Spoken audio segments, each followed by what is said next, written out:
Thank you, Dan, for joining. All right, we're just about ready to start.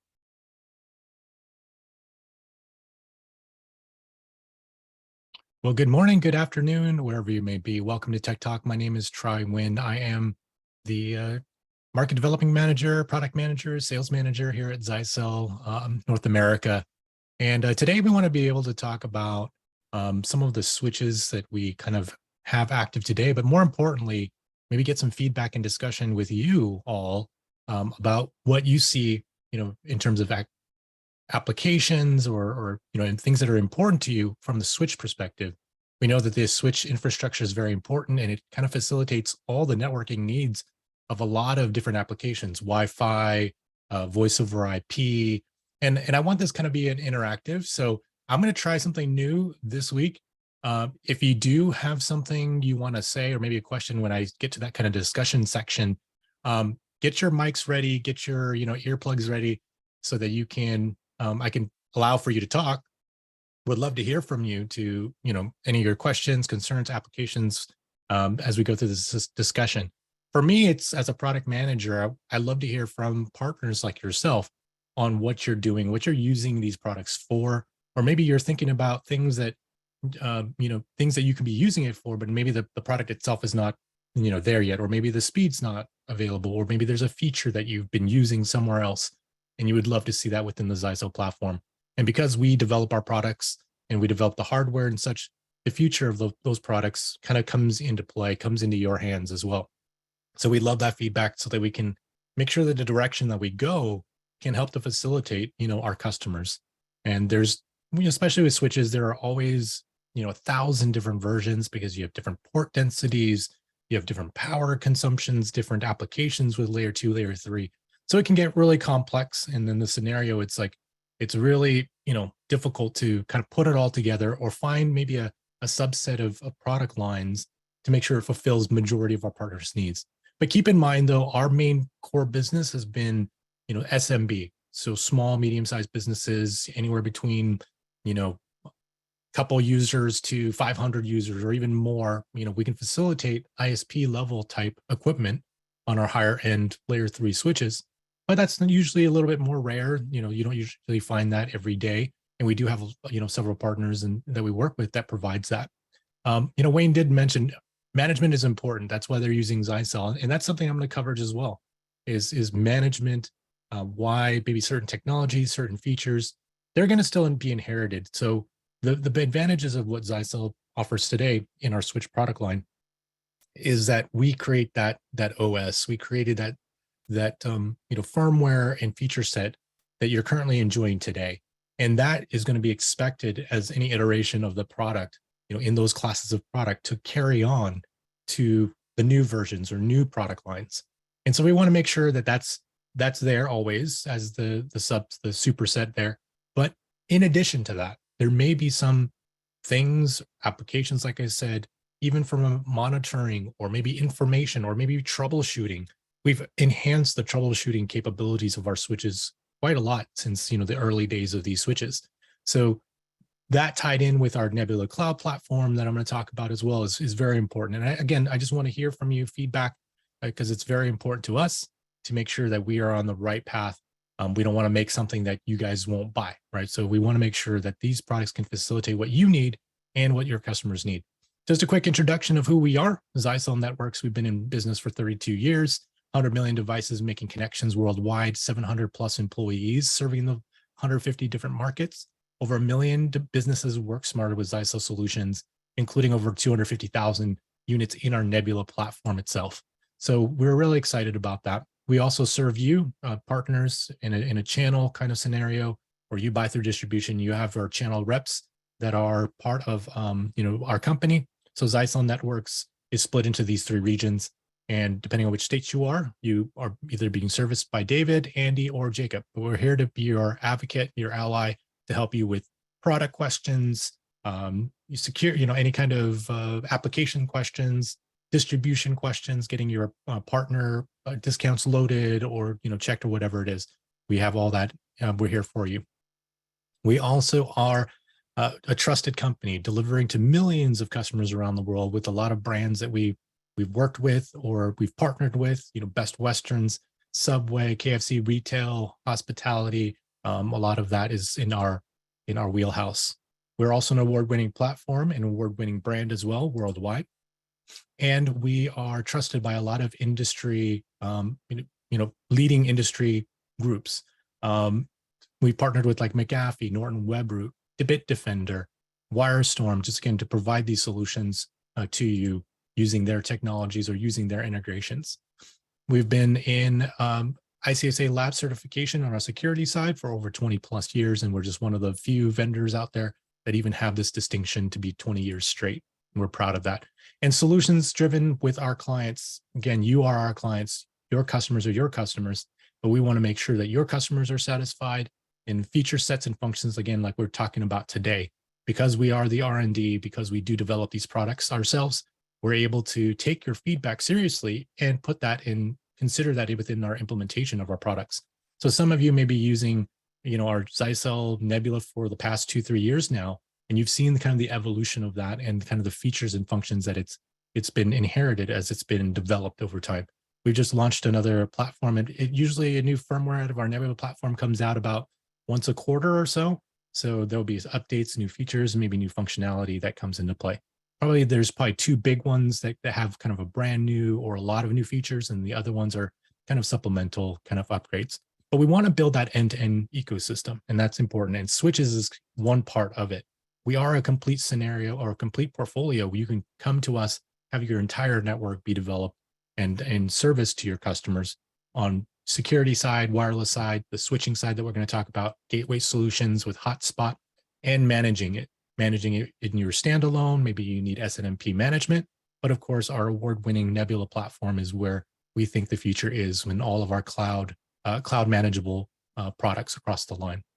So that's just a quick introduction. So again, if you have your mics and you do want to say something when we get to that discussion section, feel free to raise your hand. I will unmute you basically, and you'll have a chance to kind of ask the question live.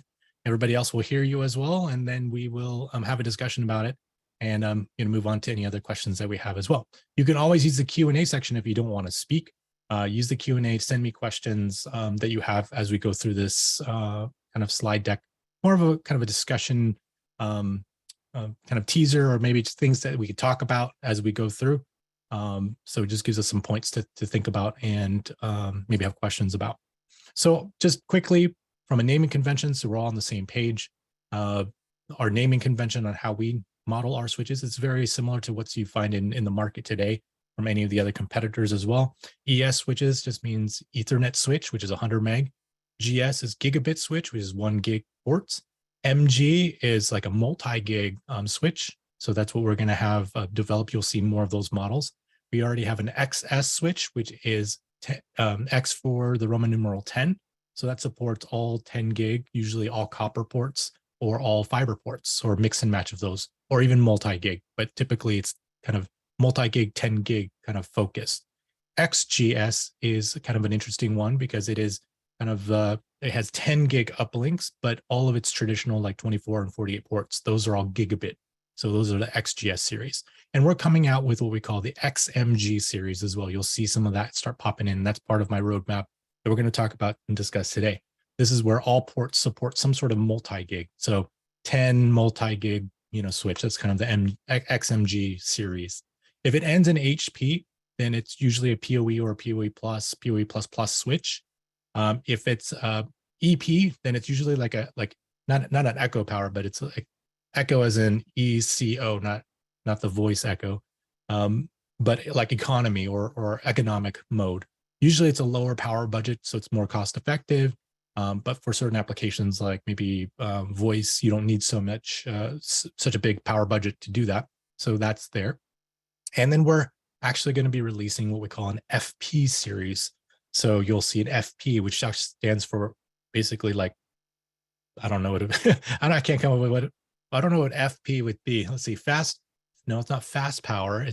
It's just it's a lot of power. Usually it's a large power budget. So those are our FP versions. And then if it just ends in an F, that means the switch is primarily a fiber switch, may have some copper ports as an uplink, but its main, 24 ports or 48 ports, they're all fiber transceiver slots for you to do fiber to the home or fiber to the prem or whatever, or as a fiber aggregator type switch. All right. So those are kind of the main naming conventions. When we talk about SFP, that's talking about an SFP gigabit port, and an SFP plus is a 10 gig port. And so those needs transceivers in order to facilitate that going through fiber. So if you're not doing fiber today, I don't know, maybe that's one of the questions too, is we always have, most of the kind of business class switches that you find typically come with some sort of fiber uplink, whether it be 10 gig or 1 gig. How many of you in the room now are currently using fiber ports, either as an uplink or even fiber, maybe building to building or something like that? I see Kurt raised his hand. So I see one, several. Okay, so fiber I think is important then, especially in the business side, whether you use it or not.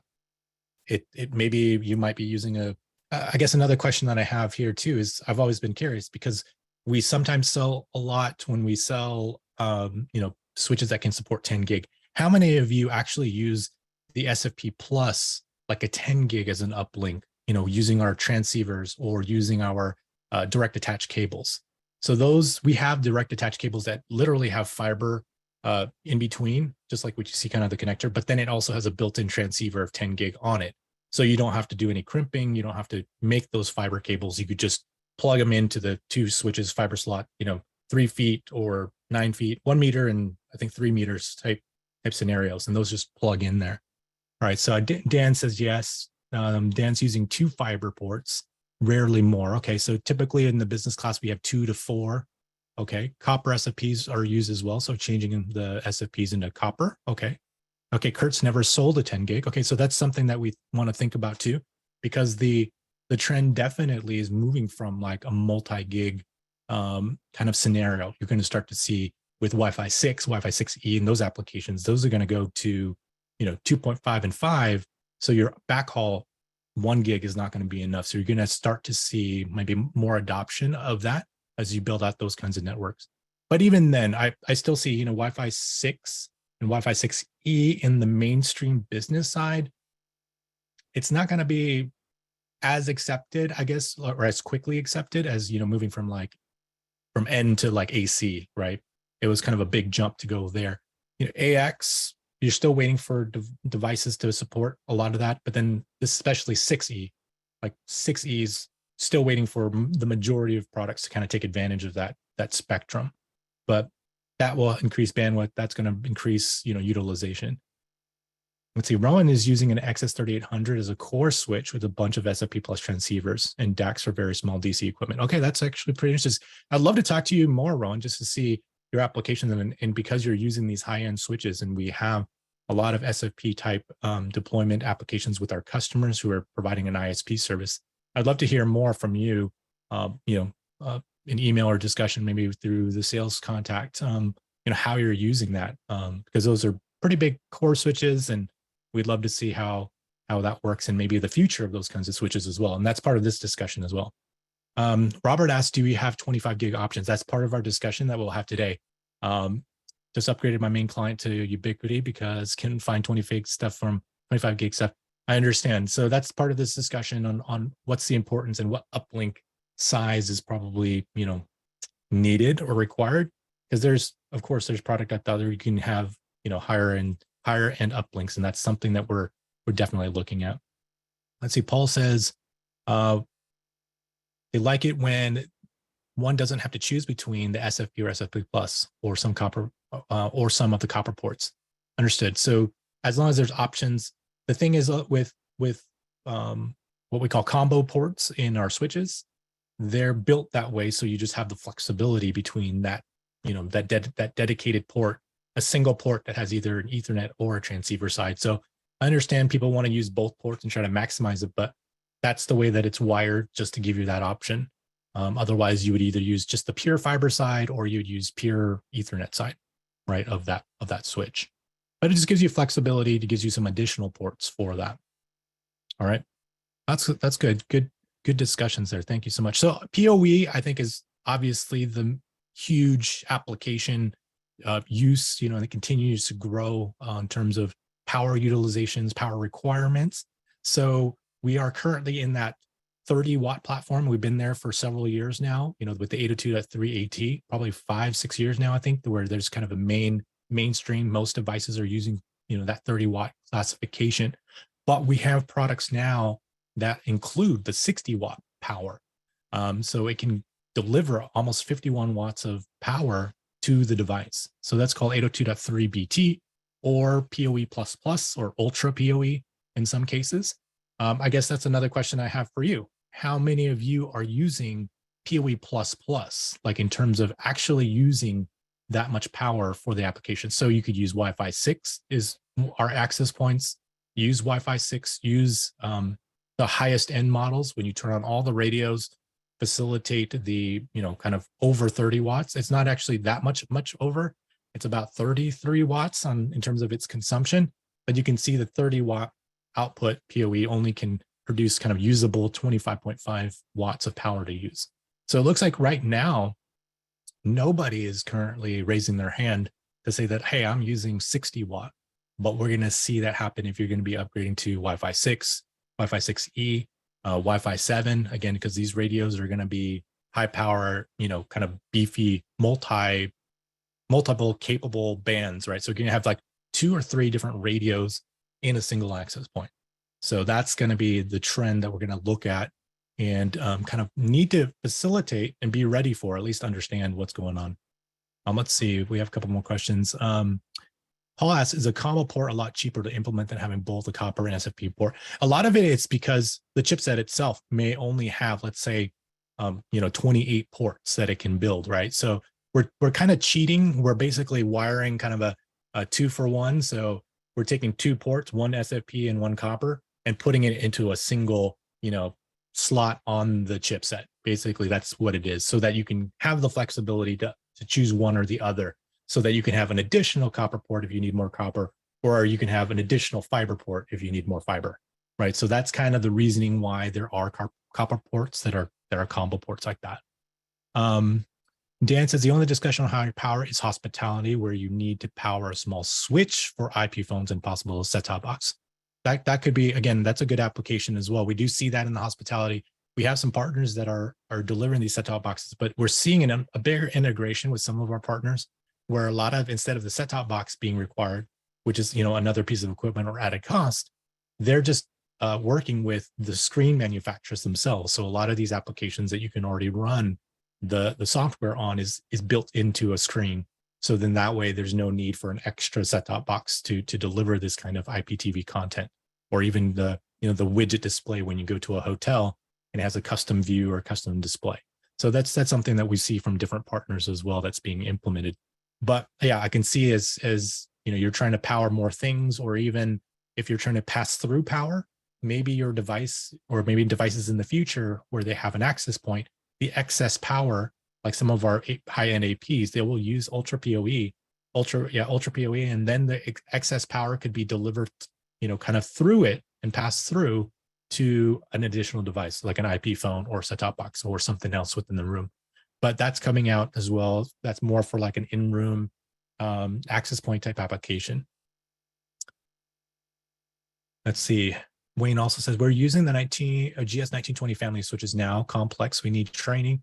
Where can we get training? Well, we're working through a new training platform as well for our products and our switches. So I'll put that as a note, as one of those important things on the future of switches is more training, because there's a lot of things I always tell about Zyxel products, and especially switches and security.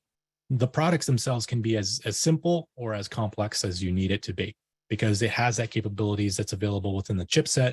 And whether you're using it for just a straightforward, plug and play type switch scenario, or you're doing multiple VLANs, bandwidth control, auto provisioning, auto VLAN, all those kinds of things, and port security, that's going to be another discussion section. I have a slide on that as well, as what's important.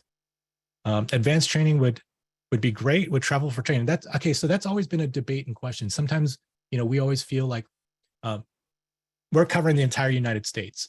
And if we wanted to create maybe pockets of training, we do this in Europe itself. We call it basically like Connect. Or right now we're going through a Just Connect kind of series, where we go through some advanced training, both kind of sales level, but then also some technical training as well.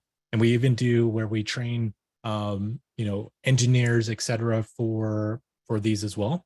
And some of them are virtual, some of them are online with a physical lab. So we're trying to see like, how do we do that? And how does it make sense for partners to not have to travel too far, but since we're so spread out,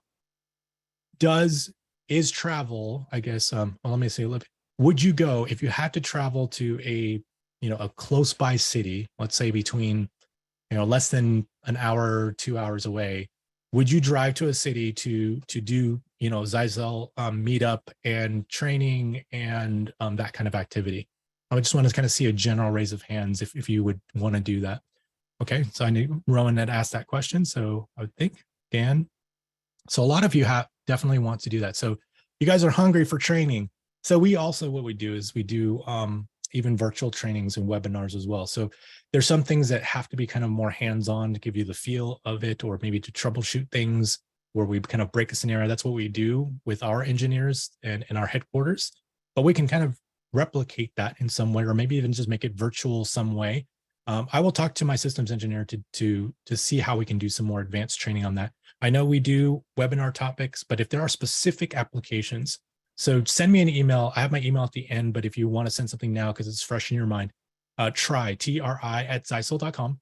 Send me an email with kind of the topics of advanced configuration that you would like to learn more about, and how to make sure that you're doing it with best practices involved, how Zyxel, implements it, and how, you should use that feature or function. I know some of you just kind of, you're like me, we just want to figure it out. I'm not going to read the instruction manual, right? We're just going to go figure it out. Unless it's Lego, then you have to read the instructions, because then otherwise it would be impossible. But that's what we want to do, is we want to facilitate that. So if you have a specific application, you're like, hey, how do I do, auto VLANing of VoIP, so that different MAC addresses that I'm using these different phones, but they're from the same brand, and I want them all to be automatically put on the VLAN without me having to do anything special. It will just detect it, put it onto the VLAN, right? That's something like that specific feature. Put it in an email. I'll put it on the list, and those are kind of the topics, and we'll cover those and make a training webinar, video, and then or video or whatever it may be, to kind of help facilitate that. But we are creating a partner-based learning center, which then features not only basic kind of security, networking, basic networking for switches and Wi-Fi, but then more advanced topics as well. So that will help us to kind of build out into that training session. Scott does ask, what is your supply chain, or where are you with supply chain issues? We haven't been able to go 1920s for a long time. So the 24 port is going to be probably caught up. All the back orders will be cleared within the next probably 30 days or so. And the 48 port ones, those are the ones that are hardest to find worldwide, no matter what vendor it is. Those are the hardest to find because of the chipsets and the power supplies that are required for it. But that one, we're seeing some of that come in also in the November timeframe. But we're looking like Q1 is then finally going to be cleared out. So we're going to be caught up starting Q1 next year for all the existing back orders. Let's see. Paul says, still occasionally run into some device that still uses 10 BT. Wow. Would one be right to assume that multi-gig chipsets have dropped support for the older BT? No, actually, it's always backwards compatible all the ways to kind of the previous. I'd have to check just to make sure. But 10 base T, that may be a question or challenge. That's some really old printer. That's like museum quality, I think. In that, I'm gonna have to pull out my my 14.4 Zyxel modem and have some communications with that 10 base T there. All right, so that's PoE. I'm really liking this, and you guys are really being really active in this discussion. I appreciate it. Thank you. Switch, so some of the features that we find important: VLAN, of course, voice VLAN, automatic VLAN, like I mentioned, based on the OUI of the device. Auto detect and recover connected PoE devices. I mean, I think that's going to be something that's important, right? It helps you basically kind of solve the problem before it might even happen, or maybe before you even realize that it happened. Is it can detect maybe a camera or maybe an AP that is no longer passing traffic, but it was there. So maybe you can have a setting that can change, that can basically power reboot it and to see if it recovers from that. And if it comes back, great. If not, alerts, right? And then you get notifications of that, especially within the cloud. Intelligent PoE. Okay, so this is another question. This has always been a selling point of ours. We could power up quite a lot of products or devices because of our intelligent or smart PoE capabilities. So it just uses what the device itself consumes rather than classifying it and reserving that budget. How many of you have overloaded a switch? Basically, you've just like maximized the power output because based on that consumption mode, you just basically, there's, let's say 24 ports and you needed 15 watts each of the APs, and you just loaded like, 20 of those APs like on that same switch. Or are you finding that the budgets are, let's see, it's enough, or are the power budgets you're seeing, even with consumption mode, not enough, right? A lot of other brands may have like very large power, but they may not do the consumption mode. So they're just allocating the entire full 30 watts per device when you use it. So it can't power up as many per port or per switch. So they just have to increase their power. Whereas we're trying to maximize the power budget and, save you on cost and give you better value, give you better, function there without having to increase that power supply. Let's see, Michael has a long one.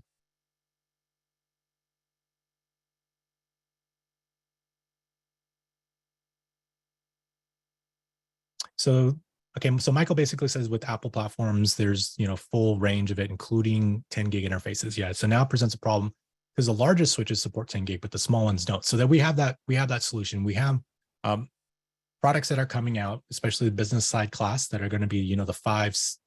We already do in the consumer or the prosumer side. So if you're looking for just like a 10 gig switch to help to uplink with it, and you don't need kind of the full Nebula management, we already have those in our like MGS switches or XMG low end kind of models. Those are kind of for the prosumers that have 10 gig capabilities on Ethernet. So 10 gig Ethernet, they typically don't have fiber uplinks. So you'll go 10 gig Ethernet, 10 gig copper, also then to maybe an aggregation switch. So a bigger Zyxel switch, but then you have the full management capabilities. Dan asked, are there plans to have switches that stagger PoE to power up? That way it does not overload the power supply. I will check. I think there is some way that, or there's some setting within the device itself. I don't know if it's based on the priority or not of the configuration of the switches, but I'd recall that there is some level of staggering on it. So it's just not like all at once, boom, all of them come up and just, drain the power, so that you can overload a little bit more, because usually on the initial boot, right, it does pull, or kind of before it gets fully classified on its full draw, it does have a kind of a peak number that you have to, that it fluctuates at. So I will check with that. Dan, send me an email with that question as well. What about availability on USG Flex routers? Those are coming out probably. We have some additional units of the 20 VPNs that are coming out, but the new USG Flex 50 VPNs should be within the next month. So they're just basically, it's a rename. USG 20 VPN is getting renamed to match kind of the USG Flex series. So they're called USG Flex 50s. So those are going to be there. Robert says the budgets are currently enough for their clients. Dan is rarely fully loading switches. Okay. So that's good. That's good to know as well. Because we do have, people who are saying, hey, I need all this extra power for these kinds of switches. And so the feedback is also good to help us to decide. CCTV, IPTV kind of functions for reporting. We have machine learning to help with that, with the product too, to help improve its quality. And I think management and visibility, I think that's one thing that why people like managed like switches, because you can use a managed switch to not only troubleshoot, they can give you information on the topology. You can have, configurations of the entire stack. You can see what device is connected to it and the information there, maybe even traffic information. If you're using the Nebula Cloud platform, you'll get like, IP information from the AP, or you can track it through. You can see, hey, there's this device. What AP is it connected to? And what is that AP connected to? What switch, right? You can get real-time information on the port. You can actually do diagnostics on it as well. How many you find, or the information, or how often? Maybe I'll ask that. How often do you go into Nebula to troubleshoot, somebody's network, or to use this visualization capability? When you go, because it's there, it gives you that visibility when you have a customer call, or when, something's going on within the network. That'd be interesting to know.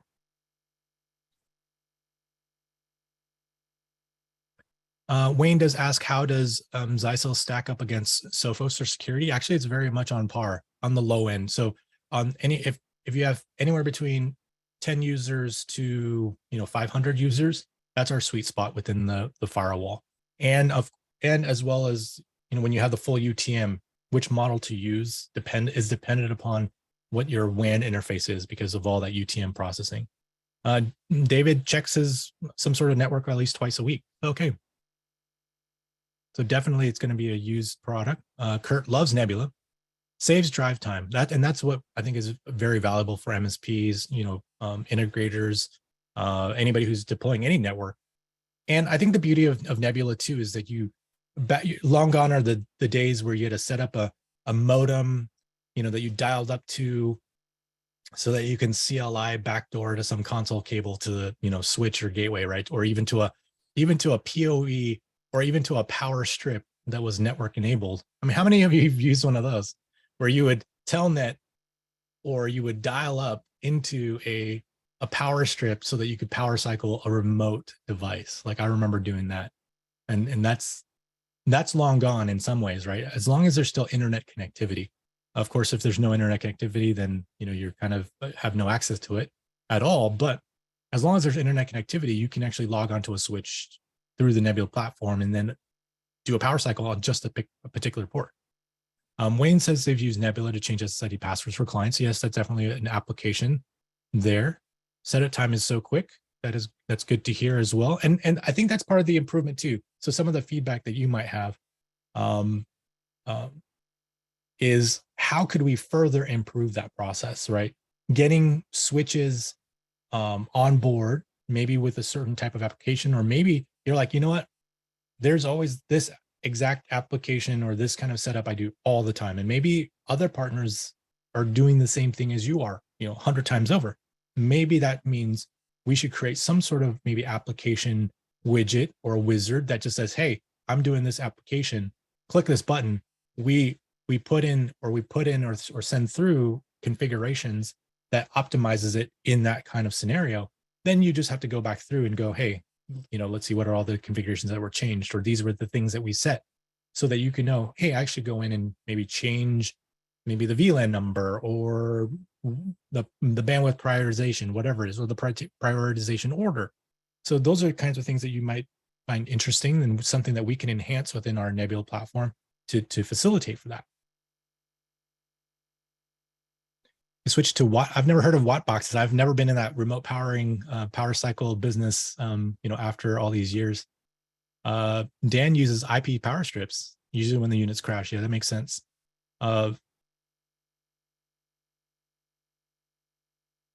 So Robert has a USG 210 at the tower site, 2 microwave links.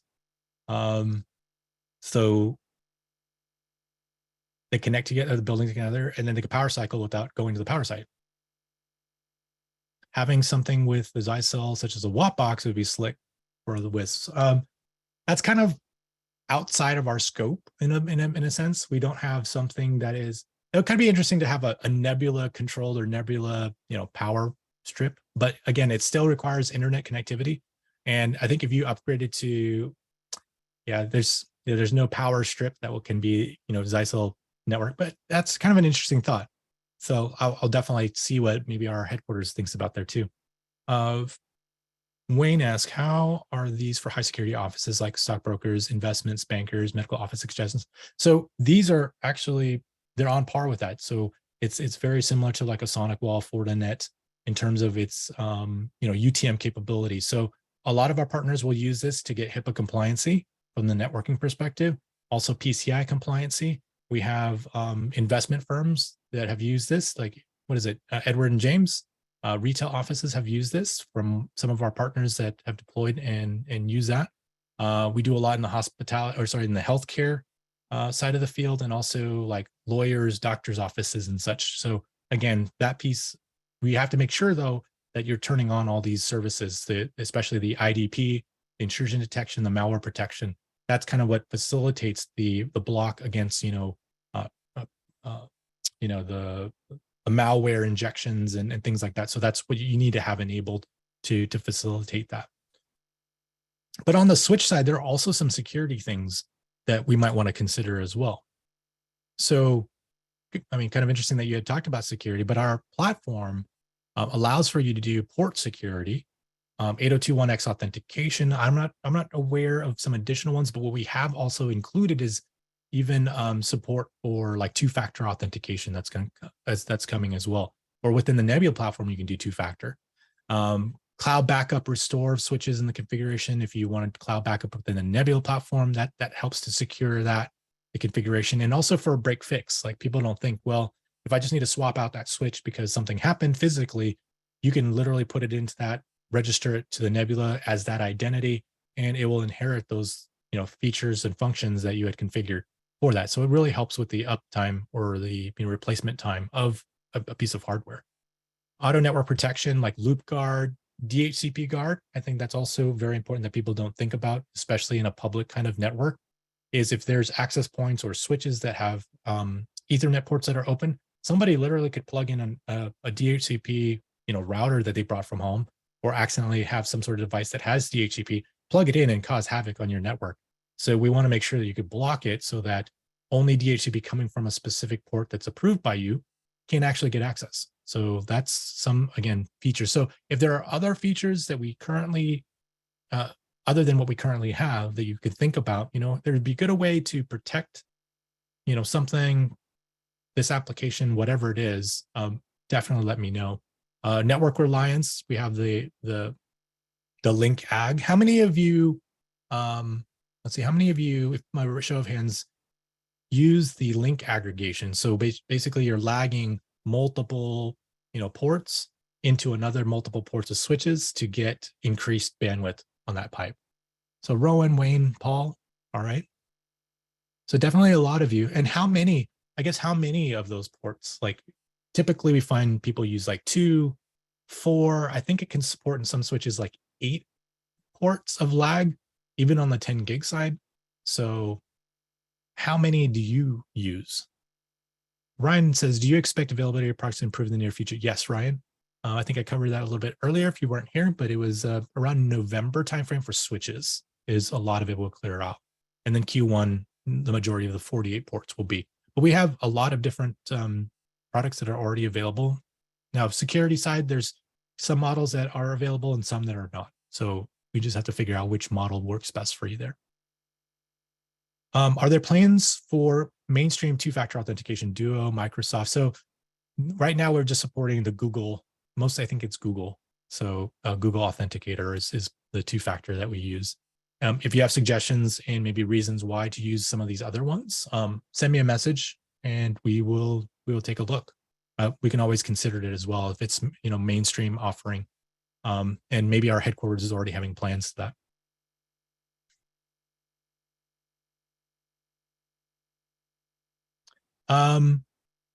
David, you asked about the NSG. So the USG Flex is the model that basically replaces that. And we have a trade-in program that's going on right now. The USG, for the NSG, you can trade up into a USG Flex series, and that will be supported within the Nebula platform. So our ATP and USG Flex now all support the Nebula platform, which is basically what the NSG was doing. Okay, so Dan tends to use 2 ports to lag, normally not more than 2 lag. Okay, David, Paul is also 2 lag. David's also 2. Wayne is 2 to 4. We're only running 2 ports of lag for now, and you're having some problems. Yeah, definitely send me a message then, Rowan, because it's, I'd love to see what maybe the scenario application and maybe our systems engineer, if you haven't reached out to our tech support or our system engineer, might have to take a look at that. So definitely send me a message on that. And if it's something that we need to set up and test out in an environment, that's the beauty again of working with Zyxel, is that if we can create that environment and create that same headache that you might be showing or seeing, we can reproduce that within our headquarters, and they basically can see that and then create and send out patch firmwares or maybe a dated firmware code for you to verify and test. So we don't want you to sit on the headache. It shouldn't be that way. All right. So thank you for that feedback. And how many of you are actually using layer 3? So when I say layer 3, a lot of Cisco and a lot of high-end switches now, they're actually saying people need layer 3. In fact, they actually don't. They're a lot of times they're just trying to spec out a lot of the low end, maybe other customers that don't provide layer 3 functionalities within the switch. And they say, wait, it's part of the code. We charge a lot of money anyways. We might as well give it to them. But what levels of layer 3 do you use? Primarily when they, even on a lot of switches, they say it's layer 3, but it's just like a couple of layer 3 features. So not a full-fledged layer 3. So some people consider it layer 2 plus because it adds like static routing, mostly just like static routing. There's no dynamic routing. There's no OSPF. There's no RIP. None of that typically in a low end or lower end layer 3. Whereas the higher end ones are more for like core switches that you're doing maybe dynamic routing for it. You're almost in some cases even doing DHCP on the switch itself with some of those applications as almost like an ISP switch. But they're trying to sell ISP switch into the kind of like the edge level side of it as well. So that's why I'm curious on what you're doing. See, Paul says as multi-gig rolls out and switches and other devices might do lag a bit less. Yeah, that makes sense because now you don't have to lag when you have enough bandwidth to do that. So that's kind of part of that. And part of the discussion too is how big of an uplink we're going to want, right? How about putting ATP functionality into a switch? Well, that's going to be difficult because the ATP uses its own, hold on a second, uses its own chipset. So it's, and the current chipset that's in switches don't work. So, I mean, it can't be used to do, UTM type features. So you would almost have to take 2 boxes and smash them into one or add additional switches to an ATP, which is kind of part of the question as well.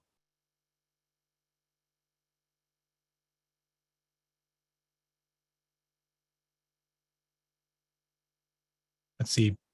Robert says 0 layer 3 needs for the actual clients on the ISP side. We use layer 3. Okay, so yeah, that makes some more sense. Like it's typically on the ISP side of things. Dan rarely uses layer 3 functions, most commonly using routing VLANs with ATPs. Okay, so you're using a router itself to do all that routing part anyways, which is usually the common, the common thing. If somebody already puts in a router, you typically don't need a layer 3 switch in there, right, to do any kind of dynamic routing. It's just send it to the gateway. The gateway decides what to do with it, both security wise and routing wise, and handles it for you. The switch is just kind of, irrelevant at that point.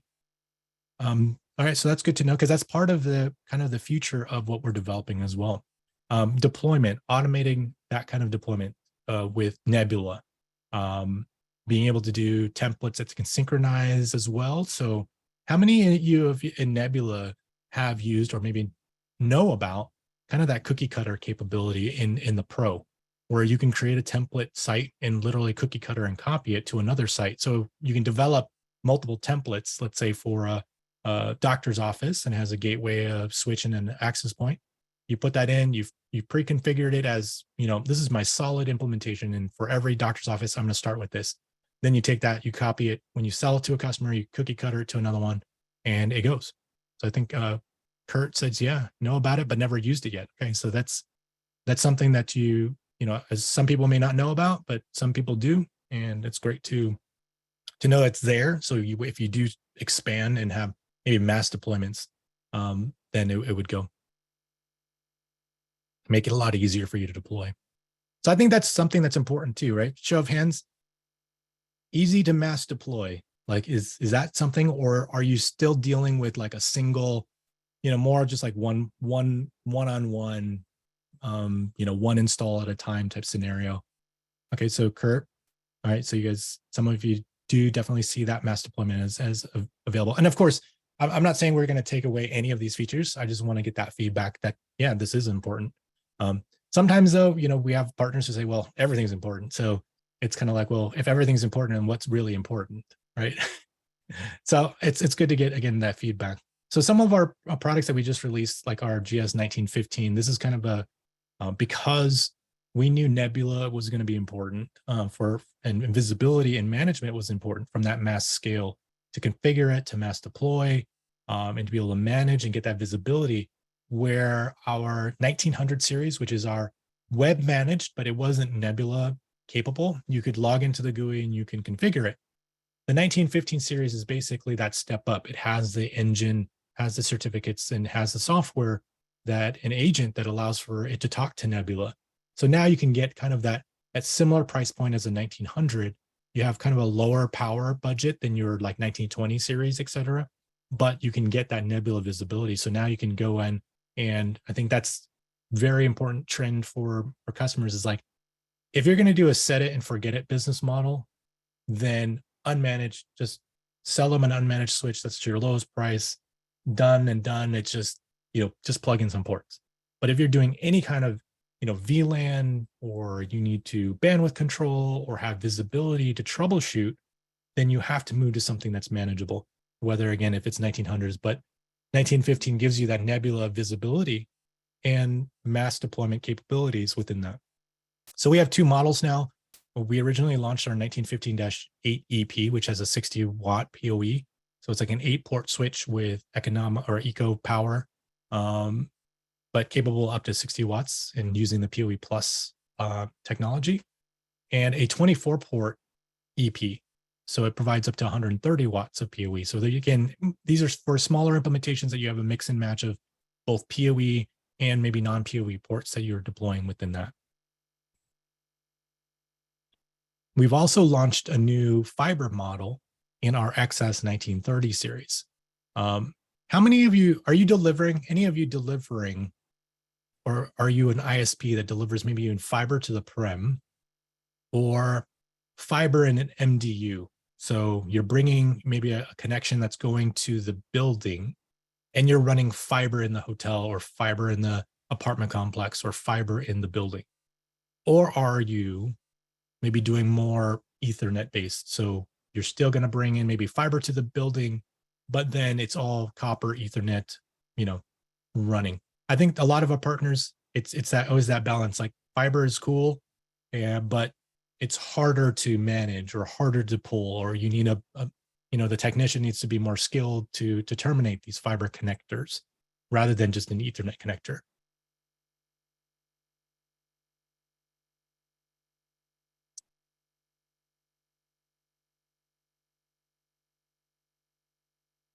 Dan says viewing the 1900 series config in text space is great. Are there plans to allow programming the command lines similar to the 22 series? So the 1900 series, like maybe your 1920s as it is, not so much, but the 1930s will, and I will talk about why. We have basically a upgrade path that allows for you to not only have that CLI capability, but also layer 3 functionalities as well. Are the switches support industrial apps for attics, crawl spaces? The switches themselves, let's see, I don't know if there's plenum rating for these switches or not to be, sitting up there in those crawl spaces, but we have customers have used them always, like in that kind of scenario, or even or just in an MDU closet that's not necessarily in the attic. But I don't know if they're considered plenum rated like our APs are. I know our access points are, so it's made for and configured for to be allowed to be in those spaces. But I think because this is a full-on powered device, and if it's it's also temperature sensitive at times, or maybe even dust sensitive, that it probably wouldn't be well advised, even though people use it anyways in that kind of scenario. But I don't know about the legalities of that or that space there. Definitely manage. Yeah, fiber is difficult here in Reading, small market. AT&T, Charter bring fiber to the client. Yeah, definitely. If you don't own the fiber itself, going from fiber to the home, you don't have the CO office either access. It's very difficult. We do have some ISP customers that they build their own fiber, so they deliver fiber to the customer. but it was just interesting to see if you delivered, fiber within the building itself. Sometimes new builds, they decide to go fiber, and in other builds, they just go all Ethernet. I think it's more about distances because fiber can go so much longer distances on longer hauls, whereas Ethernet, you're still subject to the 200 meters scenario. The real limit of fiber LAN is that it cannot carry power. That makes sense until somebody creates some sort of way to deliver power on light. Then yeah, I can see that because most of the applications there are, either Ethernet or needs PoE. Fiber to the building, fiber for long distances within the building. Yes, okay, so that's what I've been thinking as well. So this XS13 1930 series, again, is XS series. So it is a multi-gig capable. So 100 meg, 1 gig, 2.5, 5 gig, and 10 gig on all the copper ports, as well as additional copper uplinks typically, or 10 gig uplinks. It also supports the Ultra PoE. So on the 8 port, it supports like the 60 watt power for up to 375 watts on that 12 HP version. So we do have an XS 1930 with a 12F. So these are the 12 ports of fiber, or sorry, 10 ports of fiber, and then 2 uplinks of copper. And we're starting to see more of that demand as well, like people wanting kind of more of that multi-gig or 10 gig kind of uplink there. So our XMG is something that is the future here as well. And I did allude to that when we were talking about our switch portfolio. So multi-gig, 24 ports, 4 gigs, 4 ports of like multi-gig. Sorry, let me rephrase that. 24 ports of 2.5 gig, 4 ports that can go 2.5, 5, and 10 gig, and then 2 additional SFP plus uplinks there. It's going to offer, if you're going to offer like 2.5 gig connectivity or services to your customer there's going to be also a layer 3 license upgrade. So it's a one-time license upgrade that converts this into a layer 3 type switch. Again, it's not like the full-fledged layer 3. There's, it's like, I would say still layer 3. It's still considered layer 3. And you'll have your routing capabilities, et cetera. But then you also will then have like a CLI interface as well. So it basically kind of creates this into I guess if you would say a XMG 2220 series, it's almost like you've created that by just adding that license. And that's kind of the path that it's moving forward for this model, is that you can get the similar functionalities as a 2220 series in the 1930 series by adding that license. And it's going to offer some beefy power. So 700 watts of PoE or PoE++. So that's a lot of, power, about almost double what we normally have in a 24 port switch. But that's going to be used for powering, like I mentioned earlier, Wi-Fi 6, Wi-Fi 6E. And that's going to be this is going to be the port offering. Now it does offer kind of an interesting split as well, is even though it has 700 watts of power, 8 of the ports will do the BT power, which is the 60 watt power. And then 20 of the ports will do the 30 watt power. So it's still a mix and match. We're still in that phase where not everybody's using all 60 watts. And so there's always a partial, technology, or a partial kind of a bridge to when it goes full-fledged, everybody is only using 60 watt power, right? So when the cost comes down, when the applications fit, then that's what makes sense. Paul uses fiber for noise immunity, long distance, high rates, or really high rates where you would be distant limited with copper. Okay. Yeah, copper is definitely easier to work with. Dan asks, XMG, are they going to have redundant power supply options for these switches? Will they power at 208 volts? I have to double check. I don't know yet if we're going to make a dual or redundant power supply version of these models. Again, it's trying to fulfill a gap, within the small business space, to try not to make it too expensive as well, having that secondary power supply. But I will ask. I think the physical size might be its limitation to have a second power supply there on that option. So I think in this range of product, probably not. But we also will have an XGS 2220 series, or we will have basically a replacement of the 2210 series that will be coming out as well, which I think is on this next slide. the XGS 2220 is coming as well. That's going to be replacing the 2210s that are here, that are currently there. And its main difference is that it's going to have some extra ports, and also very high power as well. So you'll still have your layer 2 features that you find now, and then you can add layer 3 again with a one-time license to upgrade this as well to get it to full layer 3 functions. It has up to 6 SFP plus uplinks on the 54 and the 4 SFP. No, I think it's wrong. It should just still be 4, I believe, on both. But the extra ports is kind of a mix match. But the more important part is that it has very high powered. It's going to come with 400 watt, 600 watt version, and then on the 52 port, and then on the 52 port with 900 watts. So there's a 900 watt version as well. So there's going to be a 24 port with 400, 52 port with, or 48 port with 600, and a 48 port FP, which is a 900 watt power supply. So that's again to facilitate those larger kind of applications.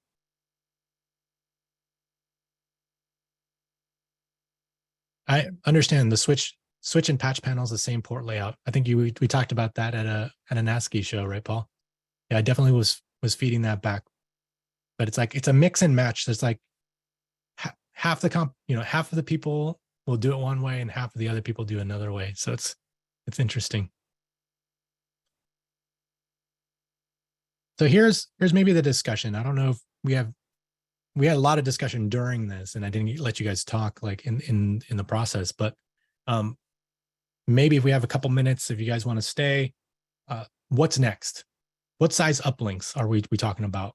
25 gig, 40 gig? 40 gig has the kind of the older, big kind of rectangle uplink kind of transceiver thing, and then 10 or and then 100 gig. So there's all those different technologies. 25 gig is very, I would say, probably the direction that we go, because it's the same size as same footprint as an SFP slot or an SFP plus. Do we have fiber? Do we want 10 gig fiber? Like I said, I think some of you aren't really using 10 gig right now, but that's going to be moving towards the future. Nebula, we already know support for that is important. PoE budgets, higher PoE budgets, like 700 watt, 1300 watts. That's our plan. But of course, having those higher power is also going to mean higher costs, right? It's going to be a bigger, until overall prices of those go down, then these products are going to be, fairly expensive when they first come out. Multi-gig is easy, right? You want 2.55, 10 gig copper, 48 port, or do you need, even like a larger type switch with like 96 port, rack type switch, or a concentrator type switch? And then are there any kind of applications that you can think of, maybe new or old, that we want to make sure that these kind of switches can facilitate? Right. Of course, all the ones that it's currently facilitating, that's fine. But maybe there's something, an application. Do you foresee you as networking vendors or networking partners going into like industrial lighting, right? Where you do need more ports, more power to power up LED lights in a building facility, right? That we see a lot that's happening, but our switches are not geared towards or made, specifically for that application. So are there those kinds of applications that we should focus on, or should, make sure that we have enabled when we make that? So Wayne does say Nebula is very important. We know that. 25 gig for Synologies. I have been switching larger clients to using that with the direct attach cables. Other workstations are Cat 6, 10 gig copper. Okay. So 10 gig for sure. 25 gig is the current kind of, I would say, the now. So maybe now, like, or in the near future, 25 gig is the way to go. And then moving even in the further future, 1 or 2 years from now, it could be 40 gig or 100 gig. We should start considering 10 gig LAN capability as normal, for sure. That's our laptops, and most of the higher end laptops already come with 10 gig LAN anyways. And then a lot of the Wi-Fi 6 applications in, Wi-Fi 6 in the wireless laptops, or laptops that have wireless, or even your mobile phones now can support, the AX and also the those kinds of applications. So we know that the throughput itself is going to be, now the bigger question is, even if you had 10 gig LAN, what applications would you be even using it right now? Because even if everybody was using it to just watch like high def 4K video or something like that, that's the only way they're going to be consuming that application. Or if you had an office that was like, everyone was a CAD drawer and they were accessing CAD products or CAD files, through the network. But I think our biggest limitation right now is our WAN.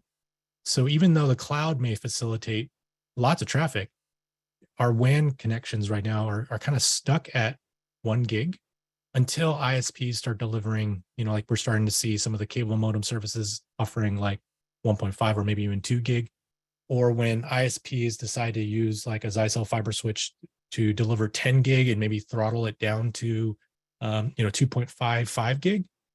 But I think that then it pushes it to another level where the security appliances now will no longer be able to provide the level of protection at that level of bandwidth. So I think most of the applications to use 10 gig would have to be more of the local side. So PoE, phones, access points, important. That's normal. Rowan says, I think our customers are growing. It'd be great if Zyxel grew with them. Yeah, for sure. We want to do that as well. So bondable, yeah, we will do lag 25 gig for sure. SFP28 uplinks would be fantastic. So that's the plan. We don't see a lot of PoE need, especially at the core, but it's important for other businesses. Okay, so the edge focus for PoE for sure, because that's delivering for cameras, et cetera, and then bigger uplinks within the local core. I expect PoE solid state lighting to be expand greatly. Okay, that's a good thought. AutoCAD for 10 gig and 25 gig Synologies. Okay, so that if you have those customers for an engineering firm, makes sense. So it's definitely more specialized, but in the in the mass market, people aren't going to be using that. Or maybe you're deploying, of course, 10 gig into like a hospital where they're delivering the X-ray images and the high quality images like across the network. Then that's definitely something that is to be considered as well. Big consumer of LAN bandwidth is video conferencing. So even with video conferencing, like if you're going to just, unless you have a conferencing center where every room was rented out and people were just doing video conferencing, because we were actually building one out for a customer, speccing that out for a customer now, that how much bandwidth is actually being used even in the live, right? Is gigabit, do they have video conferencing devices that are going to use more than 1 gig of throughput, or are they right now just tweaked to be, no more than 1 gig just to hit more mass market? That's something I would be interested to know about. Graphics professionals that edit very large files over the network. Okay, that makes sense. So then that's where you have the 10 gig. Pan tilt zoom cameras and hospitality for higher power PoE. The copper infrastructure is really good enough for higher bandwidth, for sure. A lot of times you have old wiring, you have to go through and fix all that, or even have old switches that they go, hey, I can just use that one. And we say, no, you have to use something newer or a better power or better throughput to maximize that. But even right now, pan tilt zoom cameras with 4K, even with 4K, like pan tilt zoom cameras, how much bandwidth is that using? Is it using more than 1 gig? So that kind of still comes back to it. I think in the core, you'll still need, 10 gig to kind of make sure that the traffic is not bottlenecked anywhere if you have multiple cameras, or within the switch itself has a 10 gig uplink. But are you going to need 25 gig uplink like at that pan tilt zoom camera switch? Prime applications, 10 gig are iSCSIs editing raw 4K video over wire. Okay, very interesting. Faster connections will help there. 10 gig and faster higher speeds are used in our clients, in our core for backups. So yeah, so in backup cores, okay, so we do have a lot of 10 gig kind of base switches, and the thought is like, what is in the future, right? So we know Nebula, our award-winning platform, is going to be there, but then some of the other switches that we're planning actually are multi-gig fiber. I think the big question was, do we go with the 25 gig uplink, or do we try to go to a 40 gig uplink, or do we try to go all the way to a 100 gig uplink? We have demands for some of our customers that say, I need 100 gig because they're running all 10 gig ports. So let's say they have 48 ports of 10 gig, and then they want an uplink of 100 gigs for that switch. Or it's going to be very expensive because that's a lot of traffic that it's pushing through, but they are, they're an ISP. So that's something that they want to plan out for the future. But I think in the small business space, especially since the the company that we shall not name that starts with U has that 25 gig and you're using it for the Synologies, that makes sense for us to go after that. And I think that's in our plan right now. Now, port configurations, 24 port, 48 port, that's, and how many uplinks, which way, how many multi-gig, how many is kind of up for debate. We know it's going to need to be multi-gig just because otherwise you wouldn't need to have that kind of uplink. So it's going to be multi-gig 2.5, maybe similar to what you saw in the XS 1930s, or even in the 2220s, you have several multi-gig ports, or 20 of them are multi-gig 2.5. You have some that are all 10 gig, and then the rest are transceiver power. Let's see. Video conference web is becoming more dynamic. More bandwidth enables higher resolution dynamically. Drop of video quality due to inadequate bandwidth is very obvious. Yeah, exactly. You do get that artification, or when it's almost like when you're watching a stream video and you lost some bandwidth and it goes, the clarity is lost. So definitely. But how much bandwidth is required then is like to give it, solid connectivity. Because sometimes what happens is video conferencing might end up being, rather than being wired connectivity, they're trying to use a wireless connection, which then can cause some of that as well. Kind of like when I'm streaming my TV, like because it's on wireless connection, it can be affected by that kind of interference. You occasionally see demand for 100 gig uplinks, so you're stuck with a wide QSFP form factor at some point.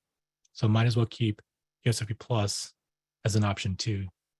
Yeah, we'll have to decide on that as well, because again, it's like it's both mainstream and cost. It's a balance between finding things that are more mainstream so that people can use it or understand how to use it more than some of the other kind of form factors there at the QSFP port. But yeah, if we end up going like 100 gig, then we probably go 40 gig, right, to kind of keep that design. But we know that if we go 100 gig or if we go QSFP, there's going to be people who go like, why didn't you just go with the other form factor? There's always those.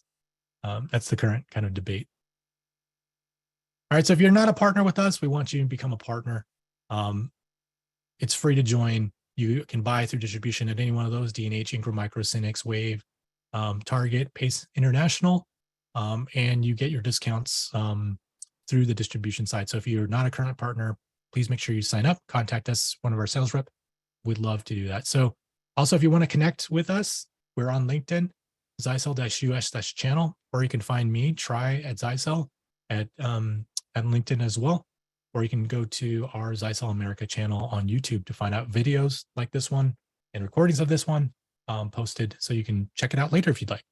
But I did go over about 7 minutes. Thank you so much for sticking around and just having this discussion. I didn't get to use the online chat where you guys get to talk to me, but maybe someday I'll make it a little shorter so we have a little bit more of a discussion time next time.